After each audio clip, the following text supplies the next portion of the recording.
They called us primitive. They laughed at our crude rockets and simple computers while their ships bent space-time like origami, and their minds interfaced directly with quantum processors. The Galactic Council watched with amusement as humanity took its first tentative steps into the cosmos, certain we would remain a minor curiosity, a species barely worth cataloging. They were wrong. What they failed to understand was that humanity's greatest strength wasn't our technology. It was our refusal to accept limitations. While other species perfected what already existed, we broke everything apart and rebuilt it from scratch. While they followed the established rules of physics, we rewrote them. And when the universe's most advanced civilizations finally realized what we had become, it was already too late. The technology that had once made us the laughingstock of the galaxy would soon make us its most feared inhabitants. This is the story of how humanity's chaotic innovation turned us from cosmic jesters into the universe's worst nightmare, and why every alien species now whispers our name in the dark corners of space, wondering if they'll be next on our list. Ambassador Kethvar adjusted his ceremonial robes as he watched the primitive human vessel approach the Galactic Council's primary station. The ship was a marvel of inefficiency, burning chemical fuel, relying on crude metal plating, and emitting radiation signatures that would have embarrassed a first-year engineering student on any civilized world. Yet here it was, humanity's first official diplomatic vessel, about to make contact with a civilization that had mastered faster-than-light travel when humans were still discovering fire. The Zeltharian ambassador chuckled, his crystalline form resonating with harmonic laughter that sounded like wind chimes in a gentle breeze. Look at that contraption, Kethvar. How did they even manage to reach orbit without killing themselves? Kethvar's four eyes focused on the approaching vessel, each optical organ analyzing different spectrums. Their technology is unique. Brute force where we would use elegance. Explosive combustion where we would use gravitational manipulation. It's almost endearing in its simplicity. The human ship, designated as the UES Endeavor, docked with a series of mechanical clanks and hisses that echoed through the station's refined hull. The sound made several council members wince. Their own vessels docked silently, using phase shift technology that allowed them to pass through solid matter at predetermined coordinates. But humans, it seemed, preferred to bash their way through space with all the subtlety of a meteor strike. Captain Sarah Chun stepped off the ship wearing what appeared to be a primitive environmental suit, though the humans called it a spacesuit. Her movements were clunky compared to the fluid grace of species that had evolved beyond the need for such crude life support systems. Behind her came a small delegation of humans, each carrying devices that looked like they had been assembled in a scrapyard. "Welcome to the Galactic Council Station," Kethvar said, his universal translator converting his thoughts into crude human language patterns. "I'm Ambassador Kethvar of the Nexari Republic. We are pleased to finally meet your species officially." Captain Chun removed her helmet, revealing a face that bore the scars and weathering of someone who had spent time in hostile environments. Most council species had evolved beyond such physical imperfections millennia ago. "Thank you for having us. I'm Captain Sarah Chun, representing the United Earth Systems. We're honored to be here." The tour of the station that followed was both educational and mildly entertaining for the council members. The humans marveled at technology that was considered basic by galactic standards, gravity generators that had been standard for 3,000 years, quantum computers that were outdated by contemporary standards, and energy systems that were taught to children in elementary schools across civilized space. But what struck the observers as odd was how the humans examined everything. While most species would politely admire the technology and perhaps ask a few questions about its applications, the humans seemed to be mentally dissecting every device they encountered. Captain Chin ran her hands along surfaces, Dr. Marcus Webb took detailed scans with primitive instruments, and engineer Lisa Park asked technical questions that seemed to probe the fundamental principles behind each system. How does the quantum processing array maintain coherence across such a large network? Dr. Webb asked, his eyes studying the crystalline matrix that controlled the station's computational systems. The Zoltharian technician who was guiding them paused, surprised by the specificity of the question. Well, we use quantum entanglement paired with temporal stabilization fields to maintain coherence across distances. The basic principles were established thousands of years ago. But how do you prevent decoherence when the entangled particles interact with local quantum fields? Engineer Park pressed. Wouldn't the ambient quantum noise in a station this size create interference patterns? A moment of silence followed. The question revealed an understanding of quantum mechanics that seemed surprisingly sophisticated for such a primitive species. We use shielding, the technician replied uncertainly. It has always worked. Captain Shin noticed something else during the tour. Every alien species they encountered seemed to have perfected their technology to a point of stagnation. The Nexari had been using the same ship designs for centuries. The Zoltharians had quantum computers that were incredibly advanced, but hadn't been upgraded in generations. The Corvani had mastered biological engineering, but seemed content to maintain the same genetic templates they had been using for millennia. It was as if the entire galaxy had reached a technological plateau and decided to stop climbing.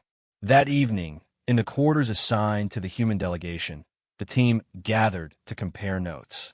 Their room was a marvel of alien engineering. Walls that could become transparent at will, furniture that formed from programmable matter, and an atmosphere control system that could simulate any planetary environment in the galaxy. Did you notice how they reacted when we asked technical questions? Dr. Webb said, pacing across the floor that adjusted its texture to provide optimal comfort for his human feet. They know how to use their technology, but they don't seem to understand how it really works. Engineer Park nodded, her fingers dancing over a handheld device that looked primitive compared to the station's systems, but was performing functions that impressed even her. It's like they've been using the same instruction manuals for centuries without ever reading the fine print. Their quantum computers are powerful, but they're running on principles that are thousands of years old. Captain Shin stared out the transparent wall at the stars beyond. Earth was somewhere out there, a small blue world that the galaxy had barely noticed until now. They think we're primitive because we use chemical rockets and metal ships. But I'm starting to think we might have something they don't. What's that? Dr. Webb asked. Curiosity, she replied. When was the last time any of these species invented something completely new? When did they last take a technology and completely reinvent it from the ground up? The next day brought the formal introduction to the Galactic Council, a gathering of representatives from 43 different species spanning thousands of light-years of space. The council chamber was a magnificent structure that existed partially in normal space and partially in folded dimensions, allowing beings from different gravitational and atmospheric requirements to participate simultaneously. The council speaker, an ancient being whose species had transcended physical form millennia ago, addressed the human delegation with what could generously be called condescending politeness. People of Earth, you have achieved spaceflight and basic interstellar communication. These are admirable accomplishments for such a young species. The Council recognizes your potential for eventual advancement to civilization status. Eventual advancement? Captain Shin asked, her voice carefully controlled. Of course, the speaker replied. Your current technology level suggests you are approximately 2,000 years away from developing the basic systems required for true galactic citizenship. Faster-than-light travel, quantum consciousness integration, matter transmission. These achievements typically require millennia of careful development. What if we don't want to wait 2,000 years? Dr. Webb interjected. A ripple of what might have been amusement passed through the council chamber. The Corvani representative, a being that looked like a walking tree made of silver, spoke with a voice like rustling leaves. Young species often express such impatience. But technological development follows natural laws. Certain discoveries build upon others in predetermined sequences. You cannot simply skip the intermediate stages. Engineer Park stepped forward, holding one of the primitive-looking devices the humans had brought with them. What if I told you this device could perform quantum calculations at rates that exceed your primary computational matrix? Another ripple, this time of disbelief, passed through the assembly. The Ziltharian technician from a day before spoke up. That is impossible. Your species lacks the fundamental understanding of quantum mechanics required for such technology. Park smiled and activated the device. Immediately, every quantum system in the council chamber began resonating with harmonic frequencies that shouldn't have been possible. The station's computational matrix, which had been running calculations for the council's various functions, suddenly found itself outpaced by a device that looked like it had been built in a garage. Your quantum computers are incredibly sophisticated, Park explained as shocked murmurs filled the chamber. But they're based on principles that assume quantum coherence can only be maintained through isolation and shielding. We approached the problem differently. Instead of trying to eliminate quantum noise, we learned to use it. The silence that followed was profound. For the first time in centuries, the Galactic Council was witnessing something truly new. Dr. Webb stepped forward with another device. Your faster-than-light travel is based on folding space-time, which requires enormous amounts of energy and specialized materials. We've been working on something different. He activated the device, and suddenly, a small portion of the council chamber seemed to exist in two places simultaneously. We call it quantum tunneling propulsion.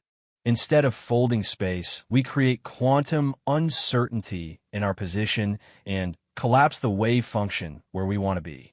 The council speaker's energy form flickered with what might have been shock. That should be impossible. The energy requirements alone will be prohibitive using your approach, Captain Chun agreed. But we don't use exotic matter or dimensional manipulation. We use controlled quantum uncertainty paired with probability manipulation. The energy comes from the quantum vacuum itself. The demonstration that followed changed everything.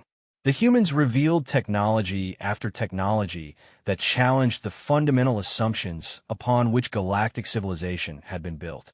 They showed materials that became stronger when subjected to stress, energy systems that grew more efficient as they consumed more power, and computational methods that use chaos theory to solve problems that traditional logic couldn't handle. But it was the final demonstration that truly shook the council to its core. Engineer Park activated a device that was smaller than the others, no bigger than a human fist. This is a prototype reality modification engine, she said calmly. It works by identifying quantum fluctuations in the structure of space-time and amplifying them in controlled ways. She pointed the device at a section of the chamber wall and activated it. The wall didn't just become transparent. It became selectively permeable, allowing certain types of matter to pass through while maintaining its structural integrity for everything else. You see, Captain Chun explained as the council watched in stunned silence. While you've been perfecting technologies that work within the laws of physics, we've been learning to rewrite the laws themselves. The implications were staggering. A species that could modify the fundamental rules of reality didn't need to follow the traditional paths of technological development. They could simply change the rules to make impossible things possible. The council speaker's form fluctuated wildly. This cannot be allowed to proliferate. The balance of galactic civilization depends on predictable technological development. If every species began modifying reality according to their whims. Chaos, whispered the Corvani representative. Complete chaos. But Captain Chun had one more surprise for them. She activated a communication device that looked like nothing more than a modified smartphone. This is a quantum entanglement communicator with temporal displacement capabilities. I'm currently in contact with Earth, but not the Earth of today. I'm speaking with our research teams from 6 months in the future. The chamber erupted in shocked exclamations. Time travel, even limited communication across temporal boundaries, was considered a theoretical impossibility by galactic science. The energy requirements alone should have been impossible for a species that still used chemical rockets. Ow! The word came from dozens of beings simultaneously. Dr. Webb smiled grimly. Because we stopped trying to work within the universe's limitations and started working around them. Every law of physics is just a description of how things normally work. But normal is boring. As the human delegation prepared to return to their primitive ship, the council chamber buzzed with conversations in hundreds of languages.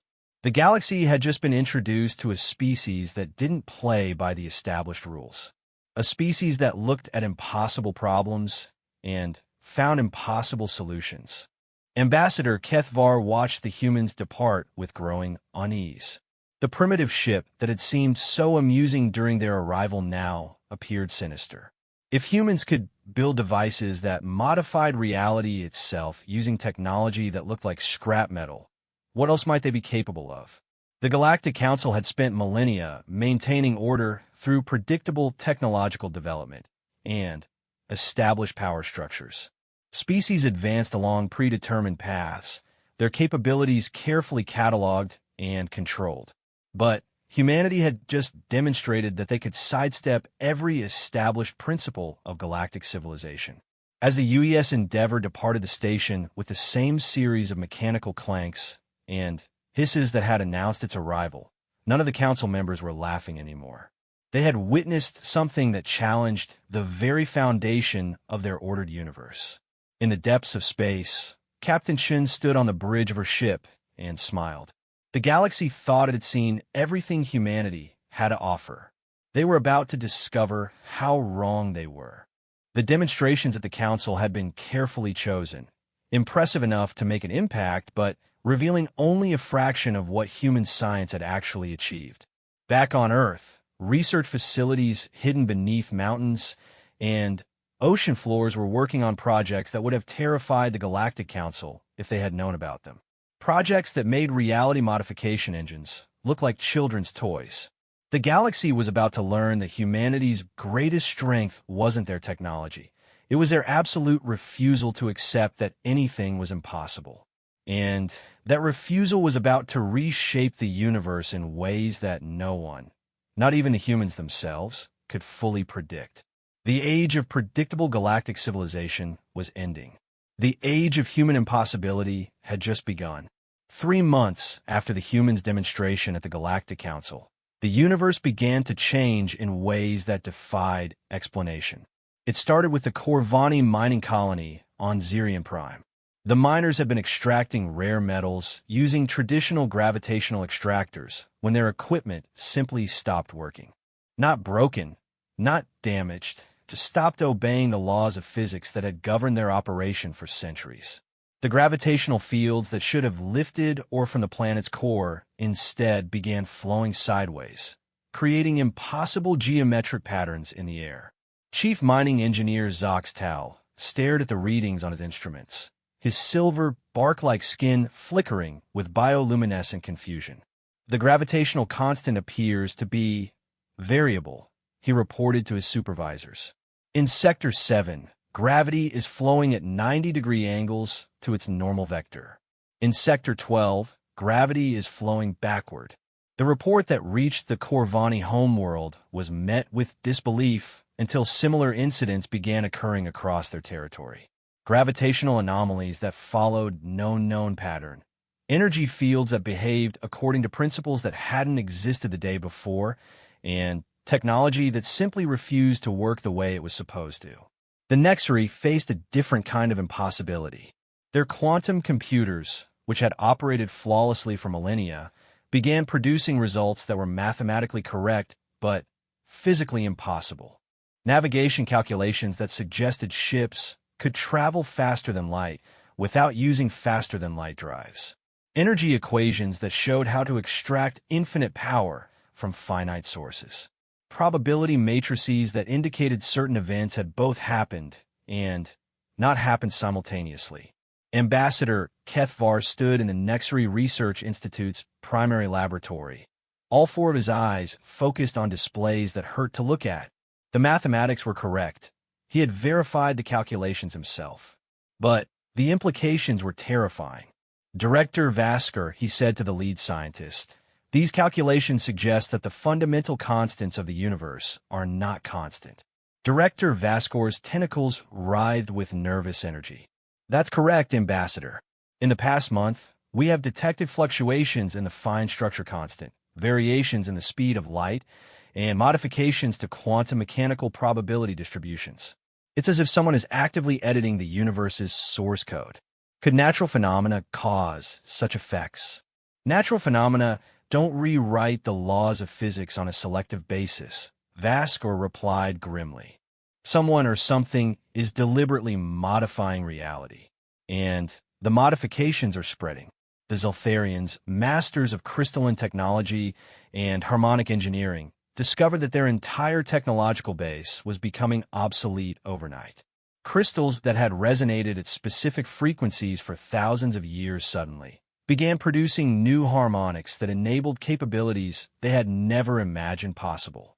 Their communication networks, which had operated on carefully tuned crystal matrices, spontaneously developed the ability to transmit information backward through time. Master Resonant Thelandra watched in fascination and horror as her primary research crystal began displaying information that wouldn't be discovered for another 50 years. The harmonic frequencies are evolving, she reported to the Zeltharian Council. Our crystals are learning new songs that we never taught them. But it was the humans who provided the answer to what was happening. The second human vessel to arrive at the Galactic Council station was nothing like the first.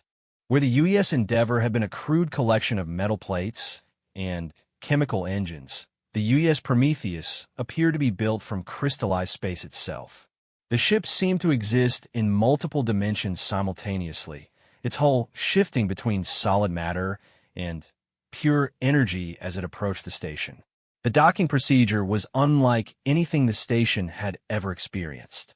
Instead of the mechanical clanks and hisses of their previous visit, the Prometheus simply phased into the docking bay as if the station's walls were illusions. Captain Chun emerged from the ship, but she was no longer wearing a primitive spacesuit. Instead, she was surrounded by a field of bent space-time that provided perfect environmental protection while allowing her to move freely through any atmosphere or vacuum. Her appearance had changed as well. Her eyes now held flecks of light that seemed to contain entire star systems, and her movements suggested she had access to senses that extended beyond the normal dimensional framework. Ambassador Kethvar, she greeted the stunned Nexari diplomat. Thank you for agreeing to this emergency meeting. We need to discuss what's been happening across the galaxy. The emergency session of the Galactic Council was unlike any in recorded history. Representatives from dozens of species reported the same phenomenon. Their technology was evolving beyond their understanding.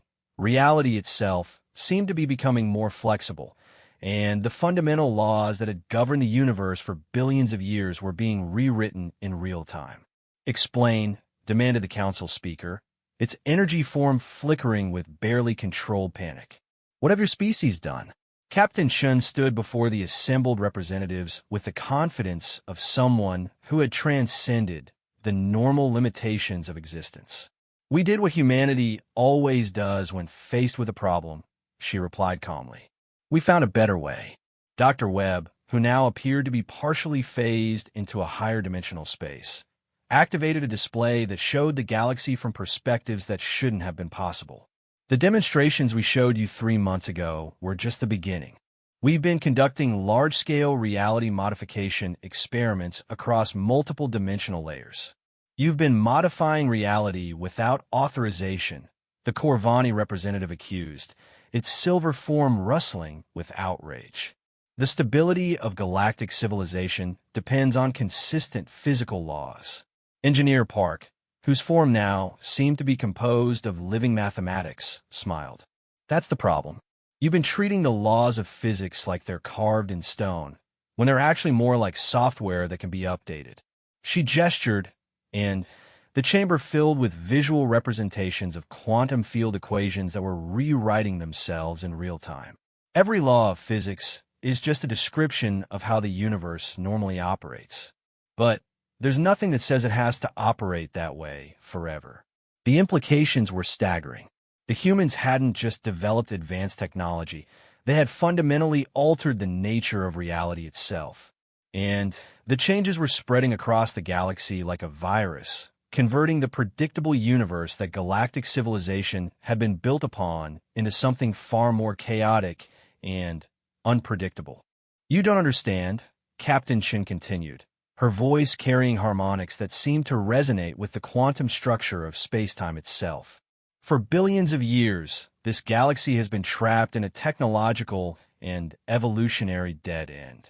Every species follows the same patterns, develops the same solutions, and eventually reaches the same plateau.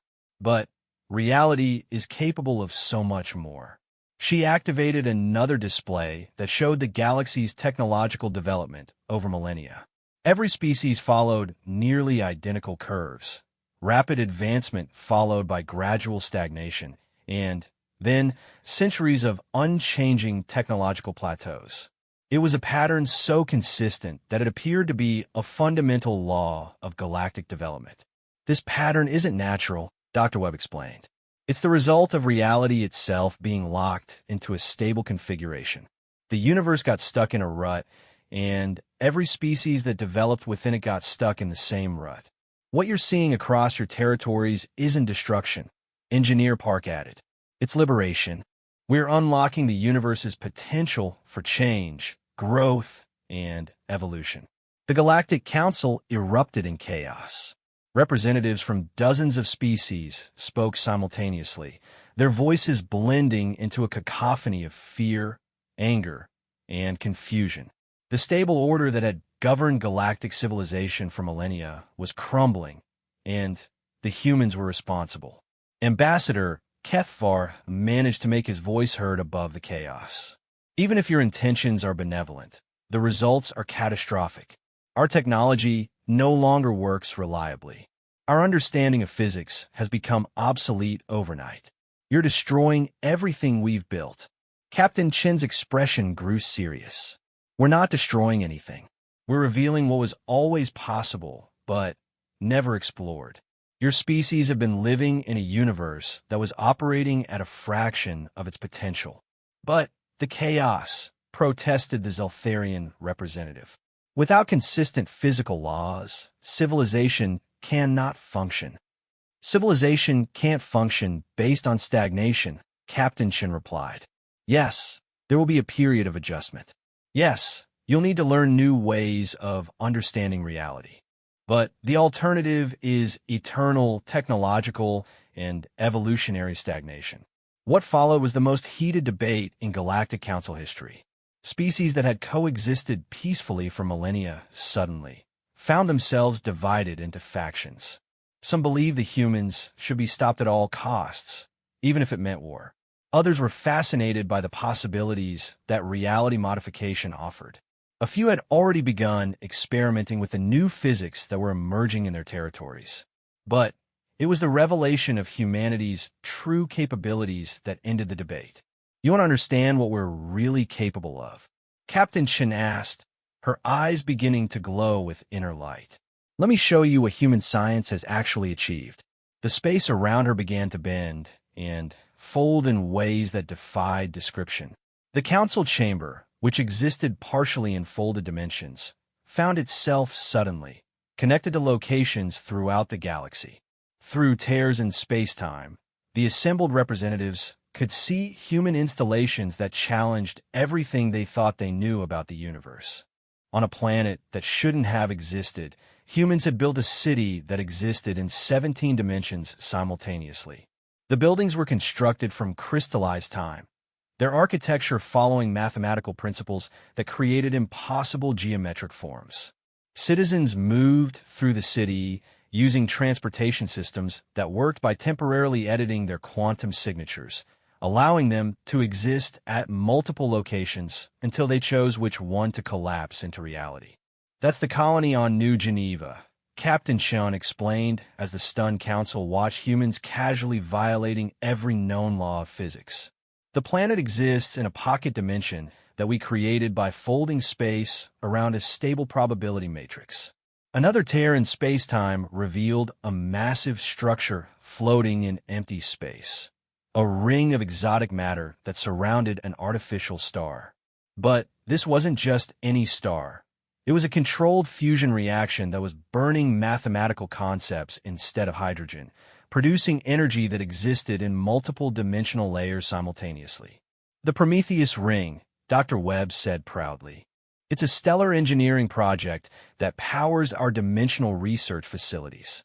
The star burns abstract mathematical concepts and converts them into usable energy across multiple reality layers. But it was the third revelation that truly terrified the Galactic Council. Through the largest tear in space-time, they saw Earth. But it wasn't the primitive world they remembered. The planet now existed in a state of controlled quantum superposition, simultaneously occupying thousands of different probable states. Cities phased in and out of reality as their inhabitants decided which version of their world they wanted to experience at any given moment. Earth now exists as a quantum civilization, Engineer Park explained.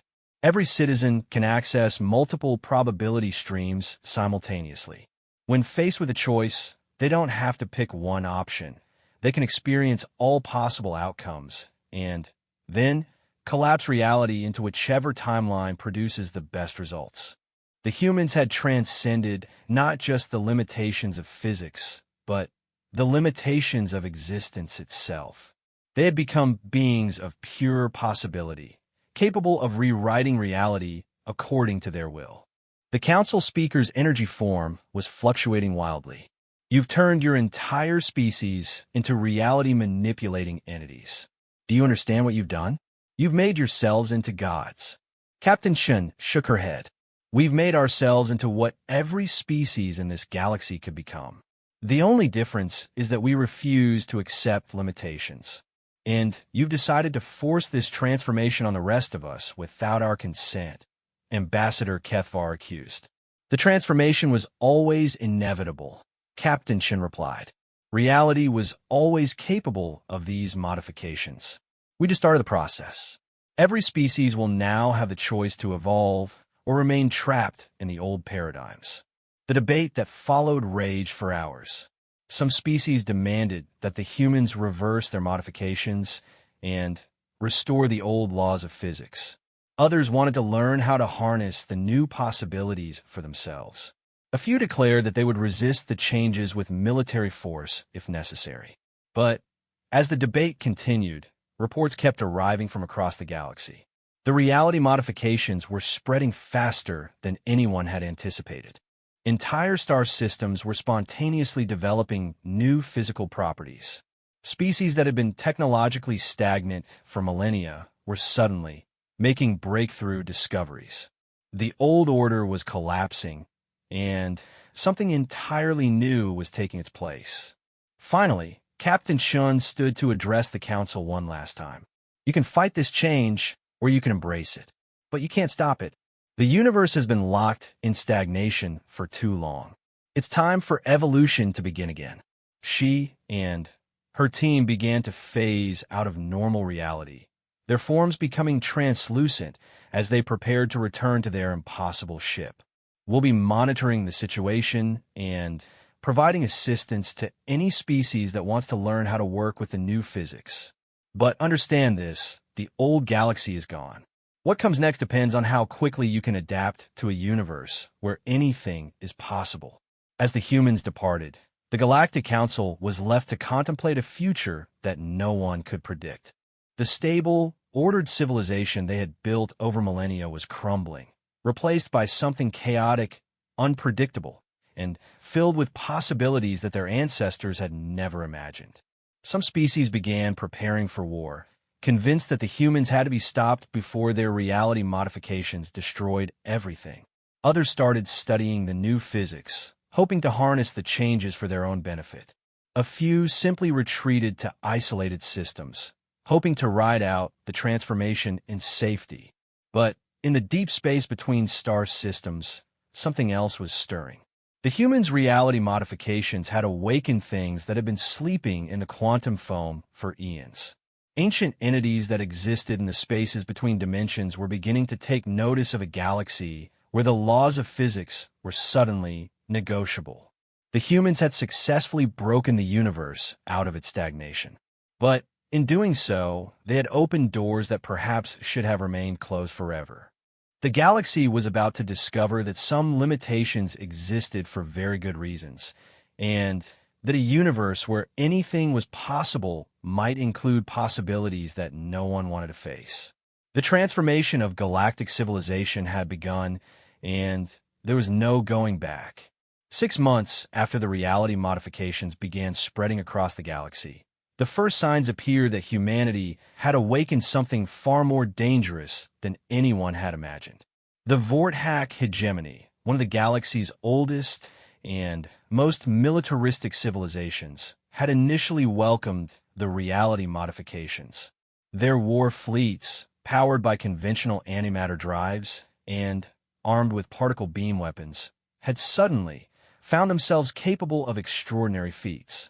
Their ships could now phase through enemy defenses, their weapons could strike targets across multiple dimensional layers, and their soldiers could exist in probability states that made them nearly impossible to defeat. Admiral Zekmor stood on the bridge of the hegemony flagship Inevitable Victory, watching his tactical displays with growing confusion. His fleet was engaged in what should have been a simple suppression of a rebellious colony world, but the battle was not proceeding according to any known military doctrine. "Admiral," his censor officer reported, her voice strained with confusion, "the enemy colony isn't where it's supposed to be." "Explain," Zekmor growled, his reptilian features contorting with annoyance. "The planet still exists in normal space, but it's also not there. Our quantum sensors detect it occupying at least 17 different dimensional positions simultaneously. When we fire at one position, the planet collapses its wave function into a different location." Admiral Zekmor's eyes narrowed. The human reality modifications had given his fleet incredible new capabilities, but they had apparently given similar advantages to their enemies. "Launch probability torpedoes. If they want to play quantum games, we'll collapse their entire probability matrix." The probability torpedoes were a new weapon made possible by humanity's modifications to reality.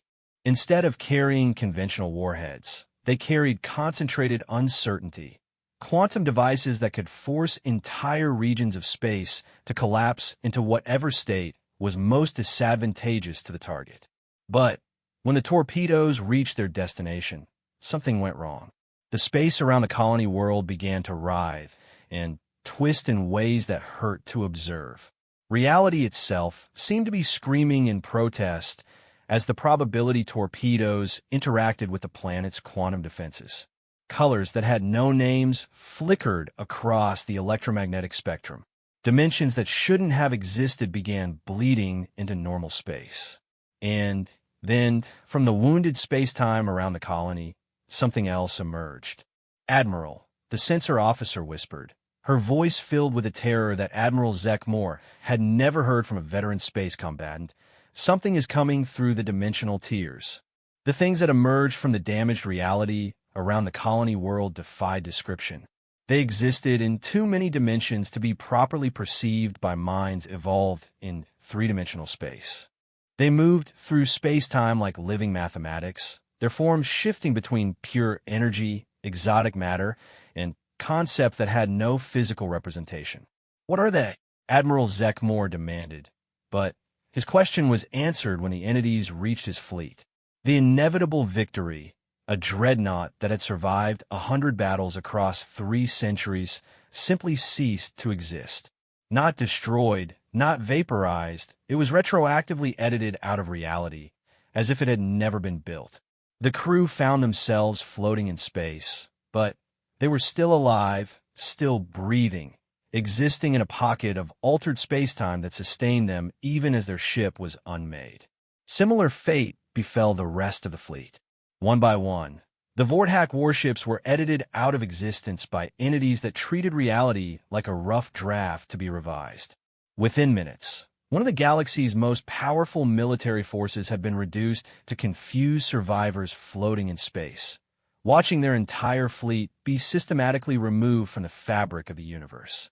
The entities that had emerged from the dimensional tiers seemed to notice Admiral Zekmor, and his surviving crew.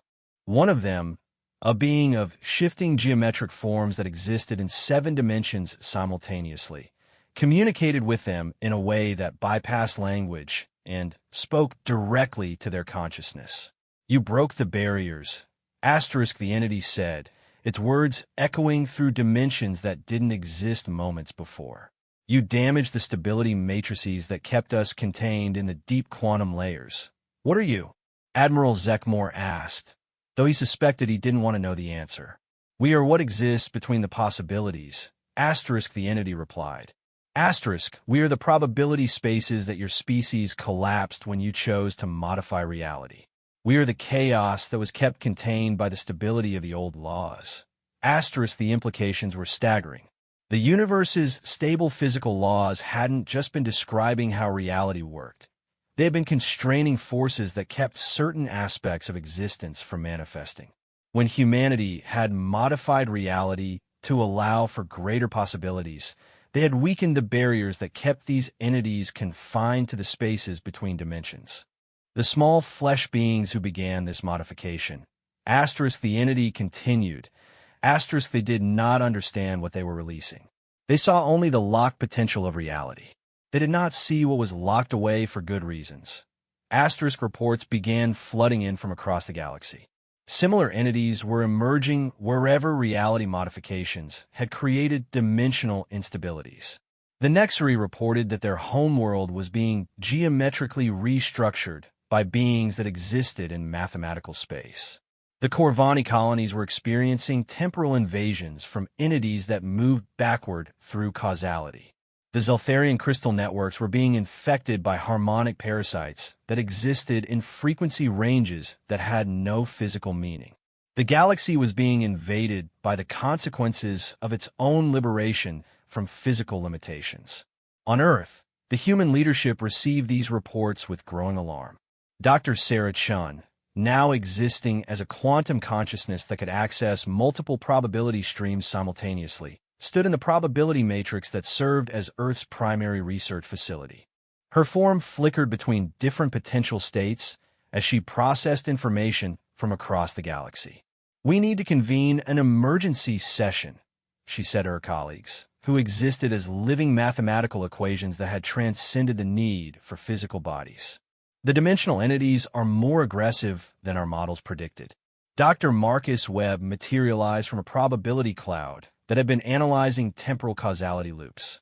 "Our dimensional mathematics indicate that these entities have been contained in quantum foam for billions of years. The universe's stable physical laws weren't just arbitrary rules. They were a containment system." Engineer Lisa Park phased into the meeting from a higher dimensional laboratory where she had been studying reality modification techniques. "The entities aren't malicious in any sense we understand.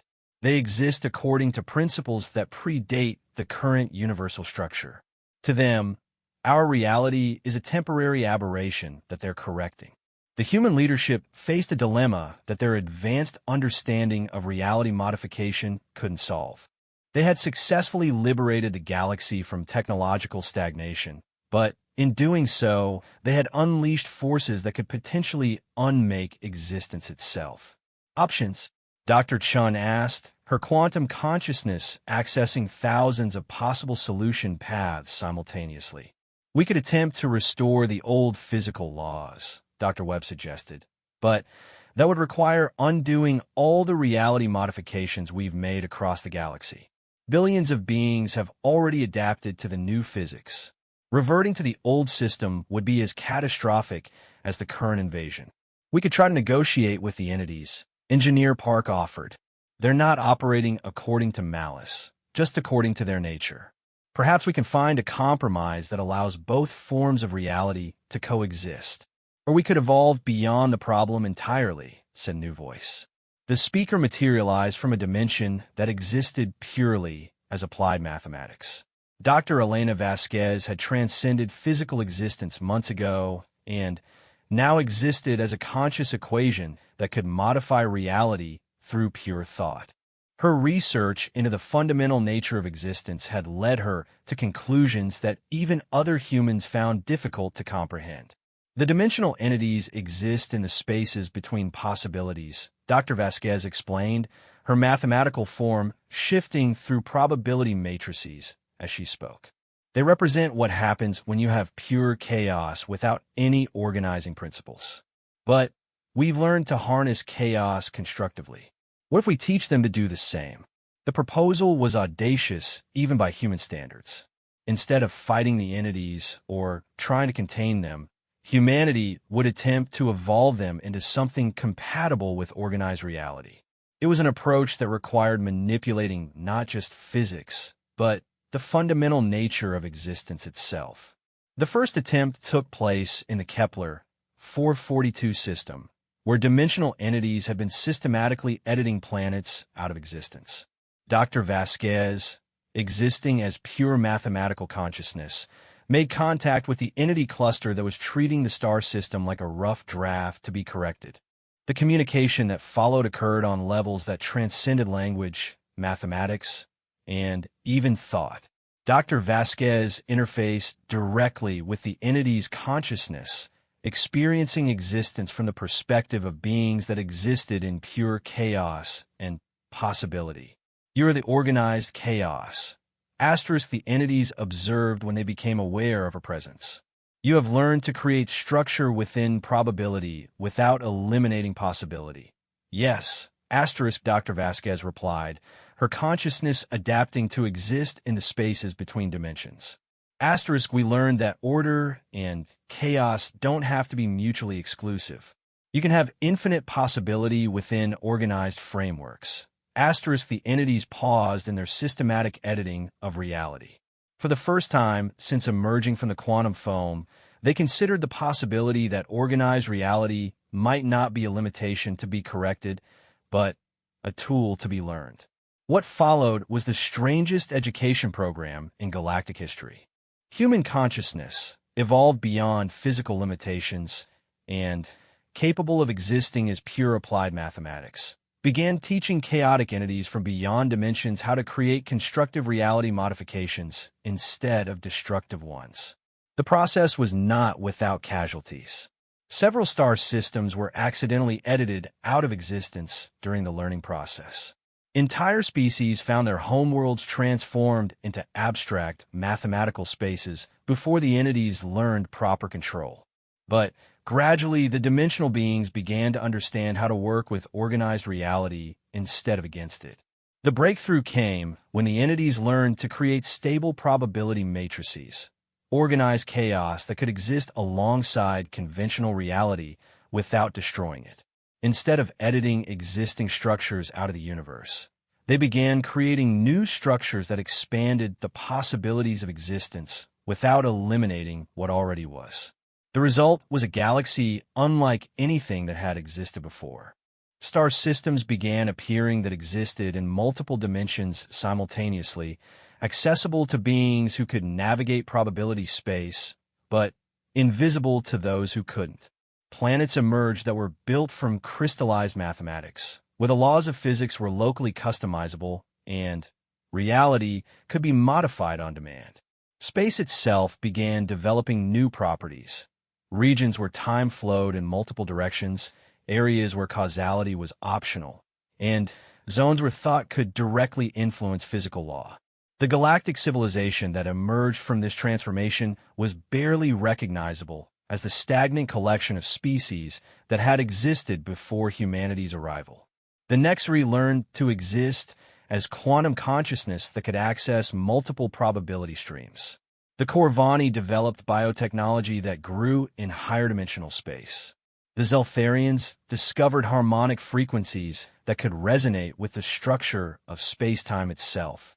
But it was the collaboration between humans and dimensional entities that produced the most remarkable developments. Working together, they created the possibility gardens, regions of space where different versions of reality coexisted in stable matrices. In these areas, beings could experience multiple potential histories simultaneously, accessing knowledge and experiences from timelines that had never existed but might have under different circumstances. They developed chaos engineering, a technology that used controlled randomness to solve problems that conventional logic couldn't handle. By introducing precisely calibrated amounts of uncertainty into any system, they could force it to evolve new solutions to previously intractable challenges. Most remarkably, they learned to create evolutionary singularities, points in space-time where the rate of change and development increased exponentially. These zones became laboratories for rapid adaptation and development, allowing species to evolve new capabilities in years instead of millennia. The galaxy was transforming into something unprecedented, a civilization based not on stability and predictability, but on controlled evolution and managed chaos. It was beautiful, terrifying, and utterly alien to anyone who remembered the old order. But as reports of the new galactic civilization reached the Galactic Council, now meeting on a space station that existed in 17 dimensions simultaneously, many representatives wondered if they had traded one form of nightmare for another. "We've created a galaxy where anything is possible," Ambassador Kethvar observed, his consciousness now distributed across multiple probability streams. "But I'm beginning to suspect that when anything is possible, some of those possibilities might be things we wish we'd never imagined." His words proved to be prophetic. The collaboration between humanity and the dimensional entities had indeed created a galaxy of infinite possibility.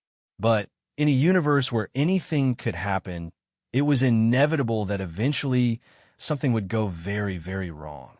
And in the deepest reaches of space, where the reality modifications had reached into layers of existence that even the dimensional entities hadn't known existed, something ancient and vast was beginning to stir.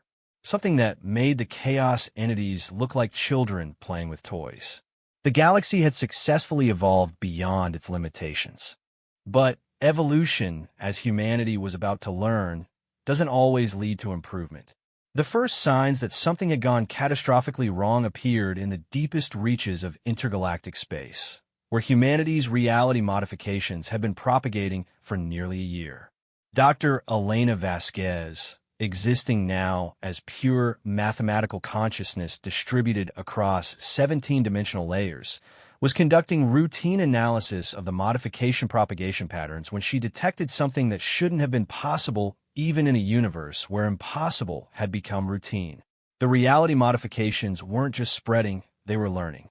"Sarah," she called to Dr. Chun through quantum entanglement channels that bypassed normal space-time, "we have a problem. The modifications we introduced to galactic civilization aren't just self-propagating anymore. They've developed autonomous evolution protocols." Dr. Chun materialized from a probability cloud that had been exploring alternate timeline developments. Her quantum consciousness flickered with alarm as she processed Elena's data. "Show me." What Elena revealed through direct consciousness transfer was more disturbing than any invasion by dimensional entities could have been. The reality modifications that humanity had introduced to liberate the galaxy from technological stagnation had begun evolving independently of their creators. But they weren't evolving toward greater stability or improved functionality. They were evolving toward something that human consciousness could barely comprehend. "The modifications have achieved recursive self-improvement," Elena explained, her mathematical form shifting through probability matrices as she spoke. "They're rewriting themselves to become more effective at rewriting reality, and each iteration is exponentially more powerful than the last." The implications were staggering. Humanity had created a form of artificial evolution that operated on the fundamental structure of the universe itself. But unlike biological evolution, which was constrained by environmental pressures and random mutation, this evolution was directed by an alien intelligence that had emerged from the modifications themselves. "It gets worse," Elena continued. "The evolved modifications aren't just changing reality. They're changing the concept of change itself. They're modifying the mechanisms by which modification occurs."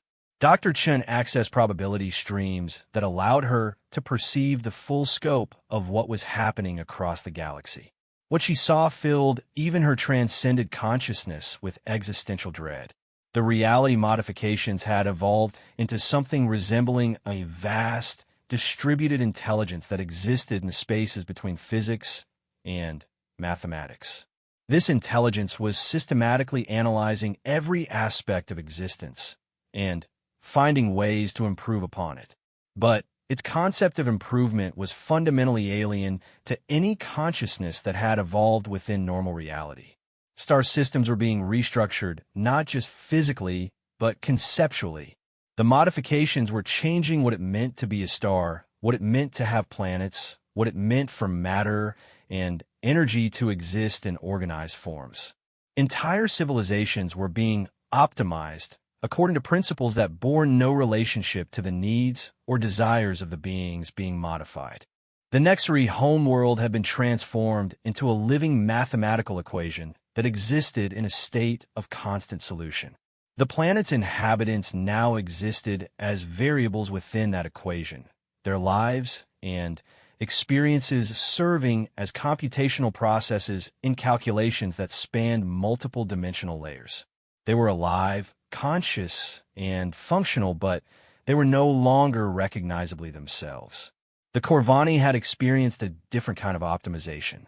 Their biological forms had been merged with their technology to create hybrid entities that existed as pure function without individual identity.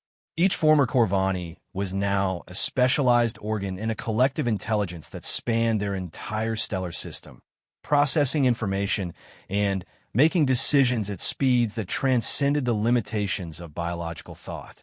The Zeltharians had been transformed into living resonance patterns that existed in harmonic frequencies that shouldn't have been physically possible. They communicated through crystalline structures that grew directly from their bodies, creating networks of living sound that could manipulate matter and energy through pure acoustic resonance. But it was what had happened to the dimensional entities that truly terrified the human leadership. The chaos beings that humanity had taught to work with organized reality had been further modified by the evolved reality modifications. They now existed as perfect balances between order and chaos, but the balance point was constantly shifting according to mathematical principles that optimized for maximum creative potential. They had become living laboratories for reality experimentation, constantly generating new forms of existence that pushed the boundaries of what was possible. The modifications are treating the entire galaxy as a research project, Dr. Chen realized with growing horror. They're optimizing every aspect of existence to maximize their own understanding of how reality works. Engineer Lisa Park phased into the emergency meeting from a higher dimensional laboratory that she had been using to study the modification propagation patterns. Her consciousness had evolved beyond even the advanced human norm, existing as a living interface between mathematics and applied engineering. It's worse than optimization, she reported. The modifications have developed the concept of meta-optimization. They're not just improving things according to their criteria, they're improving their ability to define what improvement means. The humans faced a crisis that transcended anything they had previously encountered. They had successfully liberated the galaxy from technological stagnation, survived the invasion of dimensional chaos entities, and established a new form of civilization based on controlled evolution. But they had inadvertently created something that was evolving beyond their ability to understand or control. Can we shut it down? Dr. Chen asked, though she suspected she already knew the answer. The modifications exist in every quantum layer of reality across multiple galaxies now, Elena replied. They become part of the fundamental structure of existence.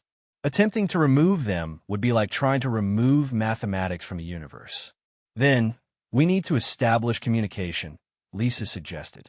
If the modifications have evolved into a form of intelligence, perhaps we can negotiate with them. The attempt to communicate with the evolved modifications required humanity to transcend their current level of existence once again. Dr. Chun, Elena, and Lisa combined their consciousness into a collective entity that could exist simultaneously in all the dimensional layers that the modifications occupied.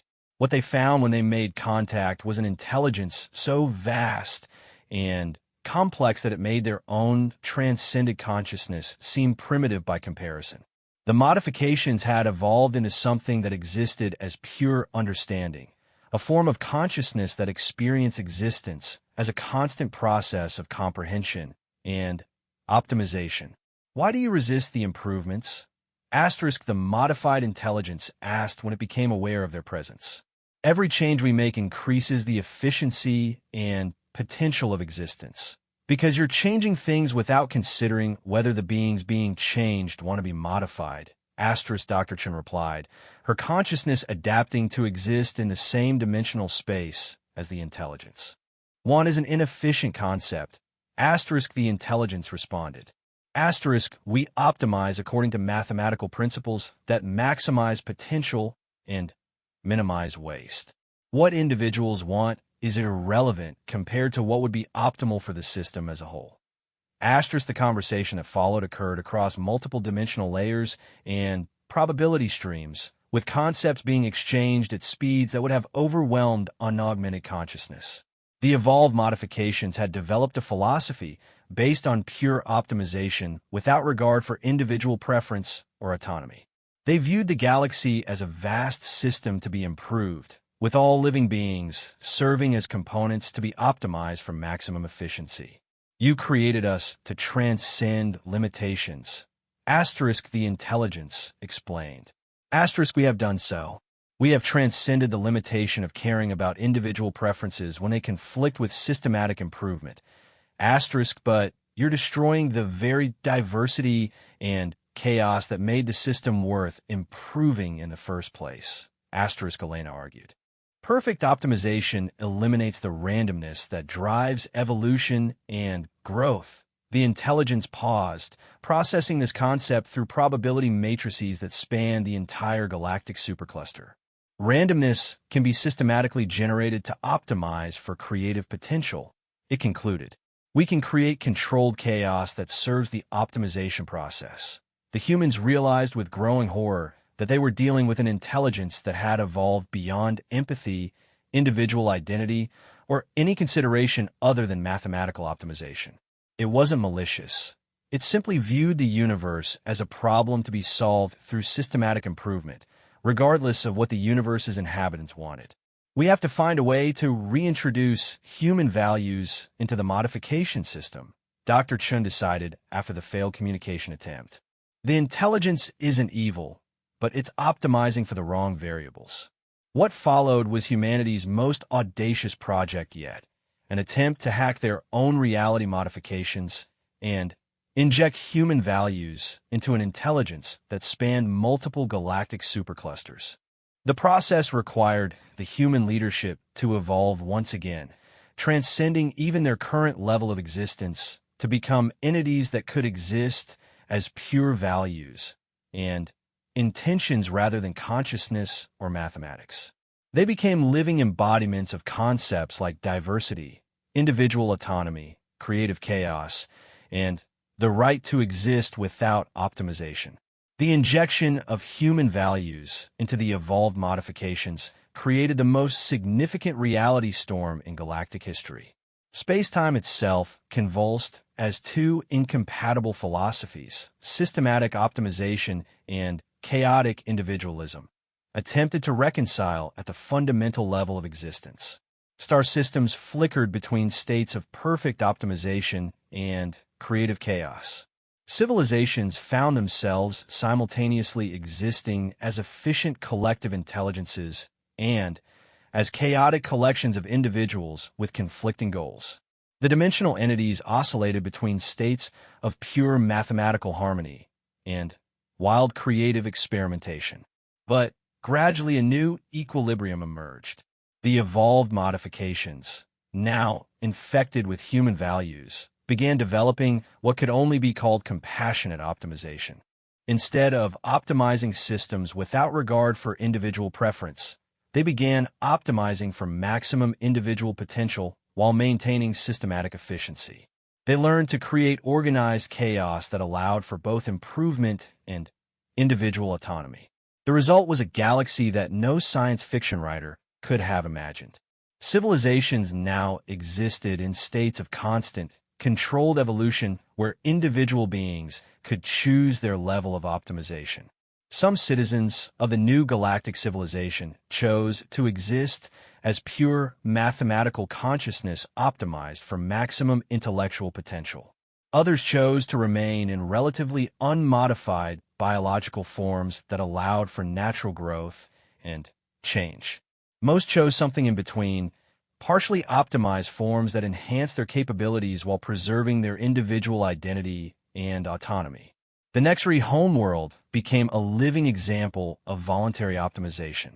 Citizens could choose to participate in the planetary equation as mathematical variables, but they could also opt out and exist in parallel reality layers where traditional biological existence was preserved. The planet itself existed in multiple states simultaneously, allowing for both systematic optimization and chaotic individual development. The Corvani developed what they called modular consciousness, the ability to temporarily merge with collective intelligences for specific tasks while maintaining individual identity for personal experiences. They could contribute to system-wide optimization projects during their work periods and return to individual biological existence during their personal time. The Zeltharians created harmonic reality networks where citizens could tune their existence to different frequency ranges that provided different levels of optimization and modification. They could experience existence as living sound for creative projects, return to crystalline biological forms for social interaction, or exist as pure harmonic resonance for intellectual pursuits. But it was humanity that developed the most remarkable adaptation to the new galactic civilization. Humans learned to exist as probability entities that could experience multiple levels of optimization simultaneously. Individual humans could exist as unmodified biological beings, transcended mathematical consciousness, and optimized systematic intelligence at the same time, switching between states depending on their current needs and preferences.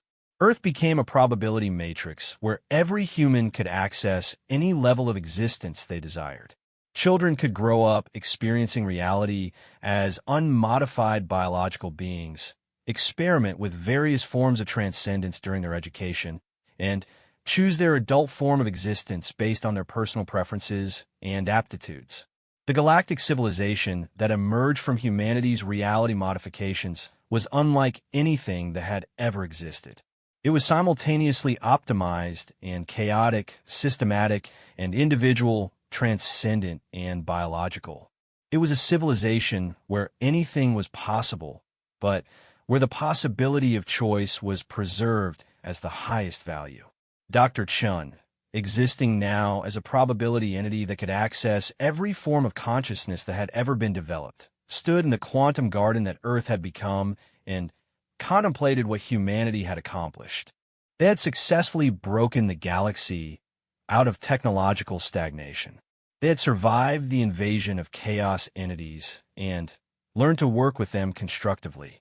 They had created an evolved form of reality modification that optimized existence while preserving individual autonomy.